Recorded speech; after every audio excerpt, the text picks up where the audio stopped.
જમીન સંપાદનના વિવાદ મુદ્દે હાઈકોર્ટમાં સુનાવણી. જમીન સંપાદન અધિકારીએ ખેડૂતોને ફટકારી હતી નોટિસ. નામદાર ગુજરાત હાઈકોર્ટે બહુ સ્પષ્ટ 3 આદેશ આપ્યા. એક તો જમીન સંપાદન અધિકારી એવોર્ડ પસાર કર્યા પછી રિકવરી કરી શકતો નથી. તમારે એવોર્ડ પ્રમાણે તમારે પૈસા આપવાના, એના પછી એનો કોઈ રોલ રહેતો નથી.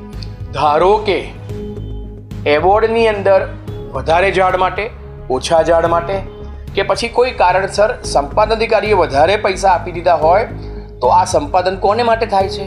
તો express way national highway authority of India Bharat સરકાર માટે થાય છે. તો express way authority, national highway authority પોતે આર્બિટ્રેશન કરીને પ્રાંત અધિકારીની સામે કલેક્ટરમાં જઈને એવું કહી શકે છે કે સાહેબ આ પૈસા અમારી પાસેથી લઈ ગયા છે, હવે પાછા અપાવો. એવું આર્બિટ્રેશન તો કર્યું નથી. ખેડૂતોનું આર્બિટ્રેશન છેલ્લા 4 વર્ષથી ચાલે છે. અને બીજું હાઈકોર્ટે એવું કહ્યું કે જમીન સંપાદનની પ્રક્રિયાની અંદર એકદમ પારદર્શિતાને માટે, પ્રામાણિકતાને માટે અને આ સંપાદન અધિકારીઓની જવાબદારી ઊભી થાય એને માટે આ કહેવું જરૂરી છે કે એવોર્ડ પસાર કરીને પૈસા આપ્યા પછી આ રિકવરી કોઈ દિવસ થઈ શકે નહીં. અમારી તમામ માહિતીથી અપડેટ રહેવા માટે જોડાયેલા રહો S9 ન્યૂઝ સાથે.